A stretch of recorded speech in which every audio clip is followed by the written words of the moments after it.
G'day guys, it's Ed here from Detected, and we're out here with the Legend today. Now, if you've never been detecting ever before, or you're brand new to it, your first times out are going to be kind of intimidating. It's like, what do you do? How do you find it? We're going to show all that in this video. We're in a park scenario today. I'm going to have it in the park mode. We're going to be pulling out some coins and random other junk too. Let's get into it. So all you're going to need is your metal detector. We've got the Legend, a digging shovel, preferably one specific for metal detecting, which can do really nice clean plugs. And then you really want a pinpointer and preferably a fines pouch to put all the cool stuff you find. That's all you're going to need to start. Let's go. So we're just going to start detecting now. I've got the Legend set up totally default, haven't changed a single setting in the park mode.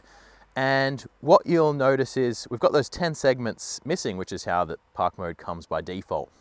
And that means we shouldn't be detecting pretty much any iron today, because we generally want to avoid it, especially when we're park detecting. And we're just going to be getting numbers between 11 and 60 today.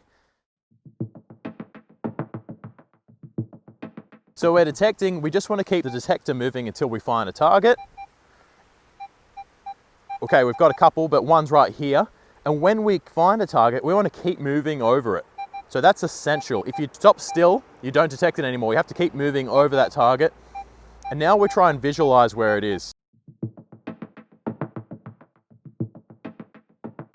To visualize even better, we're going to hold this pinpoint button, which is right here, and slowly move the coil until it's the loudest. So we're just going to move it around in a circle.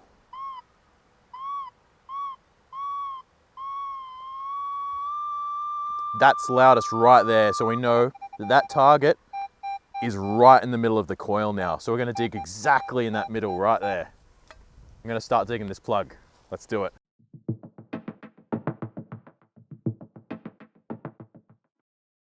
So we're just going to make 3 sides to this plug. We're just going to do a shallow one. I believe this is going to be a shallow target. So 1, 2, 3. The reason we do 3 sides is so that the plug, or this bit of grass, stays attached to the roots on this 4th side here, and we just lever it out just like that.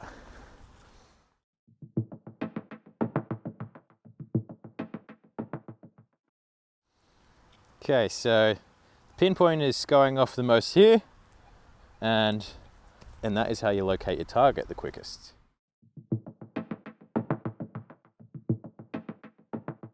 So we had previously just cut these 3 sides here and left this one attached, and that means that this grass in the middle will still stay alive after we've put the soil back in and flipped that plug back down. We just want to spread it out like that so it's nice and neat and looks like the rest of the soil around it. So there's absolutely no impact, and we leave it just how we found it.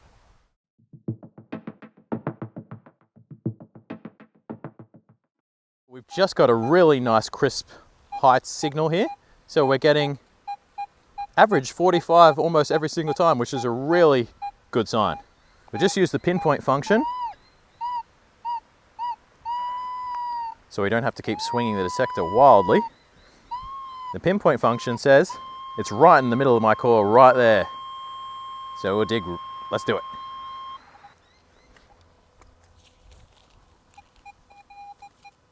That bit there. Yeah, that's our target. So we just got that little torpedo thing. You never know what you're going to dig. That's the fun of this hobby. I think I actually might know what this one is. You guys comment and let me know what you think it is.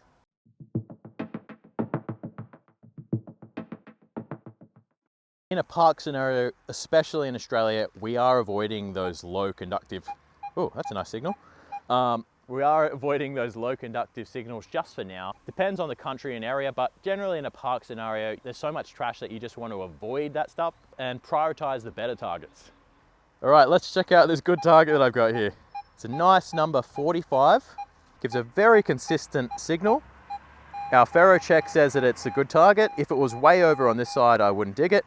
And yeah, let's find out exactly where it is. So we're just gonna move back and forth while sweeping. We just have to keep moving our detector. So it's roughly here. Now we can use our pinpoint mode, which is just holding that button down the bottom. Wherever it's loudest is where that target pretty much is under the coil. Yeah, that's pretty much there. Let's dig it. That target's right in the middle of my coil now. I'm just going to put my shovel there, and that's right at the middle there. So we're just going to dig down, do those 3 sides again. The soil's quite hard here, so I think this target might be quite shallow. which is nice. And I'm hoping for a copper or silver coin, but really happy with anything. So we're just going to scoop that out. We want to leave one side attached so those roots stay alive. And we have it. These aluminium screw tops are extremely similar to the high conductive coins you get in Australia. And that gives you an extremely similar number, a very high number. But they are different to the classic bottle caps, the crown caps that you get on your beer, which gives a different number entirely. So these ones do trick the detector, especially if they're flattened like that, because they're very similar shape and conductivity to a coin. Shows there's a lot of activity around here, so there should be some coins shortly. Okay, we've just got another nice crisp signal here. It's in the 40s and it gives a very consistent number, which is ideal when you're looking for coins. We'll just pinpoint it, hold down the pinpoint button, and that is where the signal is strongest, right there. So the target will be right in the middle of that coil there. Let's dig it.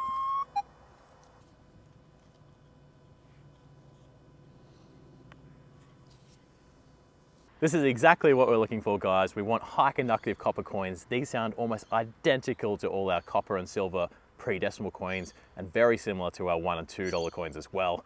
These are prolific in Australia, but you definitely have to dig them, and it's a really good sign when you are finding them. We're about 2 meters away from where we just found that 2-cent coin, and we've got another really nice crisp signal. It's very shallow, because we're actually getting 3 beeps. Or 2, 3, yeah. And that's because it's so shallow that the coin's actually hitting on that part of the coil, the middle and the side. And that's what happens when a target's really shallow and close to the surface, you get 3 beeps. You can tell it's shallow also when you lift the coil and you're still getting a response high off the ground. So this might actually be something a bit too big based on how high I'm lifting the coil and still getting it, but it's so shallow that we're just going to dig it up anyway.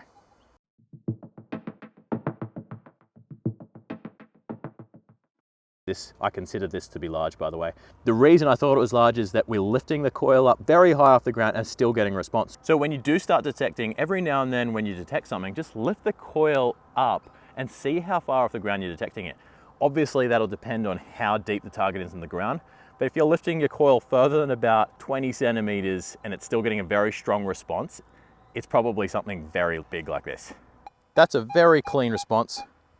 And we're lifting the coil up and it's disappearing quite quickly. So that's quite a small size, probably another coin. I honestly would have to bet that it's another coin. Okay, see if we can find it without the pinpoint. So I've just levered that plug out, that bit of dirt off the top, and we're gonna try and find this target without using a pinpoint. It takes a bit more skill and it takes a lot longer to find the actual target, but it's a good skill to have when your pinpointer runs out of battery, as mine has just done. Let's see what it's like to find a target without a pinpointer. What you can do is just grab the detector by the neck here and just wave it like this. We're getting a strong response there, and as we come back, it disappears there. So it's probably on this side of the hole. So yeah, it's right here. So that's one way I like to pinpoint without actually using the pinpoint button. You get a strong response and then it stops. So it's going to be right there, right in front of that coil. Quickly dig slightly more. We'll just move that bit of soil right there and we'll grab the neck of the coil and go again. So we've just got it out of the hole now and it's in this. There we go. So that is an Australian 1-cent coin, and that flat spot, if you can see it, is the impression where it was sitting. Sure enough, a copper Australian 1-cent coin, also discontinued for the last 30 plus years. So I do have a nice target response here, but it's actually a little bit longer than average. So it doesn't have that quite that snap to it, but also I can lift my coil really high off the ground and still detect it. So for me, I'm personally going to avoid that one right now, but definitely you can dig it up and experiment and find out. Sometimes you're surprised. That's a good one. That's a really good one. Check this out. It's a really nice, crisp little signal. Very consistent number, which means it's probably going to be a consistent sized piece of metal. And when I lift it up about 20 centimeters, the target almost disappears. So that's good. If it's not a coin, it's going to be something very similar size to a coin. Let's dig it up. So we've pinpointed it right there. Just going to dig exactly there. So we'll just flip the top of that over. Have a look inside. Just flip that over. Actually, I just saw it. I just flipped this over by hand. I haven't even used a pinpointer. And this is it here, right here. That is another 1 cent coin. They give such a nice signal. So I just dug that 1 cent coin out of that hole. I stood up and I've scanned it again. I've found another target almost exactly the same. And so it's always worth rescanning your hole, especially with coins. You get coin spills, which means there's multiple coins in one hole. Let's dig it. Again, I've got lucky. This soil is very soft, so it breaks apart and it's really easy to find without a pinpointer. And we've got a 2 cent coin. So this was in the same hole as that 1 cent, probably within a couple inches. Sometimes they're even touching each other and like glued together. So as we mentioned in the first part of the skill series, we want to keep the coil planted on the ground just like that, or very close to it, to get the absolute maximum depth. Otherwise, for every inch that you're lifting the coil off the ground, you're losing depth. Okay, I love the sound of this. Very nice and crisp. It's a very nice high number, 40s to 50s. Oh, there's even a 60 in there. Okay, I am quite happy about that signal. Might be a pre-decimal coin, so let's dig that one up definitely. So it's always good to go a bit wide of where you actually think the target is, so you avoid scratching it with the shovel, because there's nothing worse than scratching something really cool with your shovel. So I just do want to mention the pointer is far quicker and more effective than without one. However, today I don't have one with me, so I'm just gonna wing it. Okay, I just got the target out. It was quite deep. We actually have some green right here. And that's a big one. So that was a much stronger signal. And bigger targets like this you can detect deeper as well. So that almost certainly looks like a penny to me, an Australian penny. Oh, that's got a bit of age to it actually. Ooh, I know. This is an Australian root penny, so that's a 1950. I thought it said 1850 for a second there. That's exactly what we're looking for. We want those pre-decimal coins. These high conductive copper coins really stand out amongst the trash, and you can select them and only have to dig a few other bits of trash like aluminium screw tops that we found a few of. But this is what we're aiming for. They're generally deeper than most coins because they're older and they tend to sink down, the grass grows up, but they give a really nice solid signal. We'll take that one home and we'll clean it up a little bit quite carefully, but it's not a super old one, but still they're all really cool.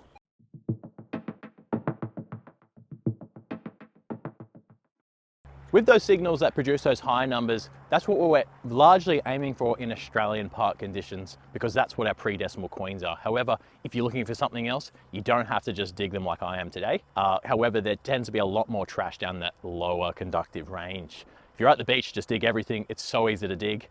And if you're in anywhere else, and you don't know what there is to find, you just want to start off by digging everything. So you will notice I'm not using the stock coil on my Legend. This is the LG24. It's a great all-around coil too, but I just happen to be loaning my stock coil to a friend, so that's what I'm using today. This still applies to all the coils, what I'm saying today. So as usual, I just like to rescan the hole. Generally you do it before you fill it in, but sometimes I forget. We're all good on that one, but we do have a signal right here. Very, very, very nice signal. Very high number. I feel like that's going to be a coin. And again, I'm looking for those repeatable tones which produce a signal every single time I go over them and give a relatively consistent number that doesn't jump around very erratically. And this is the absolute optimal type of signal that we could look for, honestly. I'm hoping that's a copper or silver pre-decimal Australian coin. Flip that over like that so we can put that back. And we'll put the dirt there. So I'm using a full length detecting shovel today, which makes it easy for harder ground, so you can just jump on it with your full weight. However, you can use a little hand digger as well in more sensitive areas where you just want to make sure you only make a small hole and that's easier to clean up. Oh, there it is. There it is. It's still attached. It's funny how easy it is to miss it, but we've been so lucky. Oh look, just fallen off. Now, that's the impression right there. It's got the green corrosion on it. Based on the size and color of that coin, I'd have to say that's an Australian halfpenny. Or it could be an English one, depending on how old it is. We'll have to clean that up later and get a date off it. With this halfpenny we just found right next to me, and the penny, which was right here, I'm very excited about this location. I've never detected here before, but keep in mind, it took us about 10 minutes to find our first decent sounding signal after that bit of aluminium foil. But after that, we just started to get some momentum, and what you'll find is different locations at certain spots are going to be a lot hotter than others for I don't know why, depending on the history of the area. So we're in a hot spot right now, and I'm confident we're gonna find some more good stuff. But it's good to be patient when you're out there, but once you start to get on a roll, it really starts to snowball, and it's amazing with metal detecting, just a little bit of extra knowledge, how far you can go so quickly. We had a great day out in the park today using the Legend, and as you can see, just using the default mode and the default settings, we're able to find some really good targets. Now with the skills that you learned today, with actually detecting a target, being able to tell if it's a good one, pinpointing, recovering the target, and then closing the plug down, those are just the essentials to start detecting, and you want to start by digging those really promising signals first, just so you can get better at actually locating them, and then after that you can dig those more questionable signals later on when you've mastered locating the actual target. But the reality is just using the detector and its default settings is a super viable way to use it, and there's no need to get into the nitty-gritty. Once you're confident with those skills that we've learned today, you can move into customizing and personalizing the detector to your preference. That's something that we're going to get into in the next few videos of this skill series.